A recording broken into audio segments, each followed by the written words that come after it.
How to create an Instagram story in Canva PC. First of all, open Canva and make sure you are logged in. On the home page, click on the Create a Design button in the top left corner.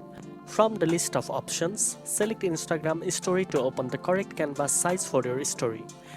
Next, you can choose a template from Canva's Instagram story library or start with a blank canvas. Browse to available templates by category or use the search bar to find one that matches your theme. Click on the template to add it to your canvas. After adding the template, you can customize it. Click on any text box to edit the text, change the font, color or size. Add elements like shapes, icons, stickers or photos from the Elements and Photos section. You can also upload your own images to make the story unique.